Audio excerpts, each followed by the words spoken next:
Surfing the web seems easy, right? But let me share with you some videos about North Korea that might just change your perspective. Consider, for instance, those rare clips that somehow make their way out of the country, showing moments North Korea would rather keep hidden. I've gathered a collection of footage that truly reveals the concealed aspects of life in North Korea. 10. Kim Dong-chul. Let's talk about Kim Dong-chul, who at 62 years old had quite the story. He was born in South Korea, and later on, he became an American citizen. Kim was living what many would call the American dream. But then, in October 2015, his life took a dramatic turn.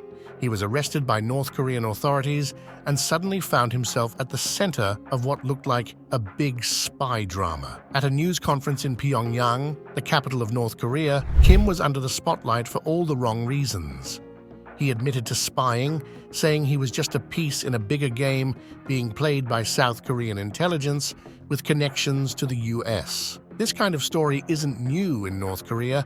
They often use these claims to get an advantage in dealings with other countries. The US, which isn't exactly a fan of how North Korea handles these situations, was stuck trying to figure out the best way to respond without messing up their delicate diplomatic relationship. North Korea accused Kim of having a USB stick full of military and nuclear secrets in Rason, a place in North Korea set aside for international business. His background in Virginia got tangled up with accusations of working with South Korean spies and, indirectly, US intelligence. This part of the story really shows the tough conditions in North Korea, where people are often forced into saying things that might not be true. Kim's arrest was more than just a personal nightmare.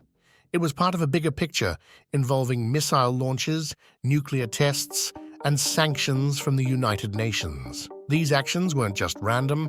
They were leading up to a big event for North Korea, meant to show off the power of their leader, Kim Jong-un. After about 950 days in detention, a light at the end of the tunnel appeared for Kim Dong-chul and 2 other Americans. They were released in May 2018, thanks to some serious talks between North Korea and the US. Kim was obviously thankful to the US government for getting them out. In a surprising twist, during a 2019 interview, Kim Dong-chul confirmed he really had been spying for the CIA and South Korea's NIS since 2009. This admission adds another layer to the complex world of international spying, diplomacy, and the ongoing tense relationships on the Korean peninsula. 9. Camp 22. Must have heard about Camp 22, tucked away in the small town of Hangyeong, snug on the borders of North Korea, not far from the large countries of Russia and China. This vast area, stretching over 87 square miles, isn't famous for its looks, but for being the largest prison camp in North Korea. In Camp 22, the reason many are imprisoned is for what's known as political dissent, basically disagreeing with the government. And it's not just individuals who suffer. Entire families are pulled into this nightmare. Stories from those who managed to escape tell us of the horrors inside, like being used in chemical tests in gas chambers, showing us how cruel humans can be to each other. Kwon Hyuk, who once worked at Camp 22, shared his experiences, telling the BBC about watching a family suffer in a gas chamber, a moment he witnessed without feeling due to his beliefs at the time. Another survivor, Soon-ok Lee, spent 7 years there and tells a shocking story of people being killed by poisoned food, highlighting the camp's cruel methods. The secrecy around North Korea's prison camps makes it hard to know everything, but it's believed Camp 22 holds 50,000 people, part of a bigger, hidden system with around 200,000 detainees. This includes many who the government sees as threats, like Christians, who are targeted because of their faith. While the world focuses on North Korea's nuclear plans, some people are working hard to make sure we also see the terrible human rights abuses in these camps. People like Richard Spring and Mervyn Thomas are calling for the world to take action, to shine a light on these crimes against humanity. The stories from Camp 22 are a wake-up call for us all. The difficulty in uncovering what really happens in these camps makes it even more important for the world to step up, to expose and stop the horrors faced by those living in Camp 22 and similar places. 8. Between North and South Korea. At the border between North and South Korea, which is really well guarded, something unexpected happened. A soldier from North Korea decided he wanted to be free and ran for it. This caused a big scene where soldiers ended up shooting at him as he tried to escape to the south at a place called the Joint Security Area, JASA. This is a big deal because it's been over 30 years since something like this, shooting in that area, last happened. It's a reminder of how tense things can be there, especially with North Korea wanting to have nuclear weapons. This soldier's action puts a personal touch on the bigger problems between the North and South. The soldier, whose name we don't know, really risked it all. He ran, while about 40 bullets were fired at him, and he got hit by 5. The South Korean soldiers didn't shoot back. Once he made it across, he had to go straight into surgery that lasted 5 hours at a hospital in South Korea, trying to fix the injuries from his run for freedom. As he was getting better, the story showed us that the JSA isn't just an old symbol of past troubles, but is still a key spot for the ongoing tension between North and South Korea. His run for it started in a military jeep and ended with him hiding under leaves until South Korean soldiers found him and took him to get medical help. North Korea hasn't said anything about this, which is unusual because they usually have a lot to say about people who leave. This silence makes the incident at the JSA stand out even more. The last time something this tense happened was in 1984, when a person from the Soviet Union made a break for it, and it also led to violence. It's a reminder that this area, especially the JSA, is a hotspot for trouble. 7. Smuggling goods. Now, I know this might not be the first time you've heard about folks doing all sorts of things just to hold on to a sliver of hope. But trust me, the story I'm about to share, it's on another level. Let me tell you about the courageous deeds of people living in North Korea, right by the China border. It shows the lengths to which people will go to keep pushing forward. So, in the face of tough economic times and strict rules to stop sickness from spreading, folks near the North Korea-China border are taking big risks. They're smuggling goods, even though the authorities there made a very harsh rule on August 27, 2020. They said anyone caught near the border could be shot on sight, all in an effort to stop COVID-19 from coming in. The risk is huge because getting caught means facing really harsh punishment. Digging into this story around mid-August 2020, there was a 25-year-old leader of a small military group who got caught working with someone from China. He was smuggling in a big amount of saccharine, about 500 kilograms, right when the country was on high alert for quarantines. This was a bold move that showed just how strict the authorities are about stopping smuggling, which used to be a way for people living at the border to make ends meet. But as the economic pressure got worse and getting goods from China became even harder, people felt they had no choice but to keep smuggling. By the end of August, 7 people were given life sentences for smuggling during the quarantine, and their families were sent away, showing just how severe the consequences can be when you're desperate. The border, stretching 1,420 kilometers across 4 provinces, is supposed to be closed tight, with trade stopped since the start of the pandemic in January 2020. But smuggling is still happening, helping to keep North Korea's market economy going. There are stories of corruption among the guards at the border and special forces who are supposed to be watching to prevent smuggling. This tells us a lot about how isolated the country is and the extreme steps its people are taking to survive amid serious economic and health challenges. 6. Just for watching a show? Well, not all stories of cultures reaching out to each other have happy endings. Still, they can teach us a lot about the power of stories and how curious we are about life beyond our borders. Let me tell you about the lengths some people in North Korea have gone to just to watch South Korean TV shows. But here's the twist, it didn't quite go as planned. So, in North Korea, there's a really strict rule against watching TV shows from South Korea. But the appeal of these shows is so strong that some people risk severe punishments to watch them. For example, in 2022, there was this shocking event where 2 teenagers were given 12 years of hard work just for watching South Korean dramas. These 16-year-olds were handcuffed and shown in front of others in a big open space, which was a harsh way to show what can happen if you're curious about other cultures. This event was caught on camera, which is rare because North Korea usually keeps a tight lid on anything that might show the outside world what life there is really like. A group called SAND, which works with people who have left North Korea, shared this footage. It showed how serious North Korea is about stopping its people from watching South Korean stuff, trying to keep them away from what they call bad influences. The government in North Korea really pushes this idea that South Korean culture is bad, especially for young people. The punishments have gotten a lot stricter over the years. Before, you might have been sent to a youth labor camp for doing something like this, but now, because of a new law in 2020, the consequences are even more severe. They see South Korean culture as a big threat. South Korean shows and movies started to get into North Korea around the 2000s, helped by the South's policy of giving aid no matter what. South Korea stopped this in 2010 because it didn't really change much in North Korea or how they acted. But South Korean stories still find their way into North Korea, mostly through China.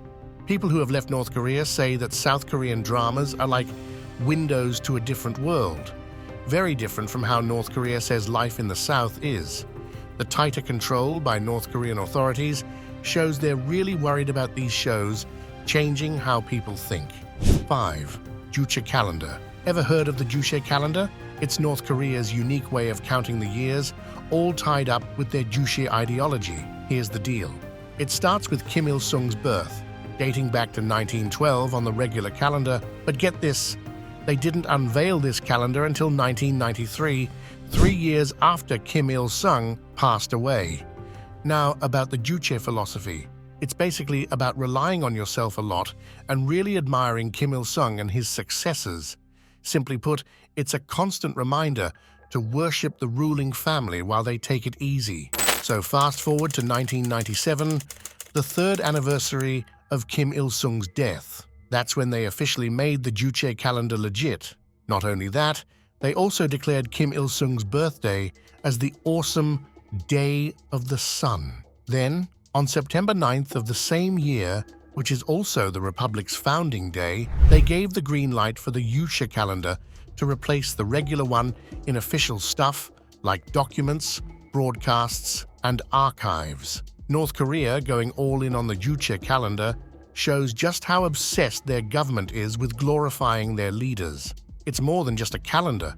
It's a powerful tool for keeping the legend of Kim Il-sung and his successors alive and well in the hearts and minds of the nation. 4.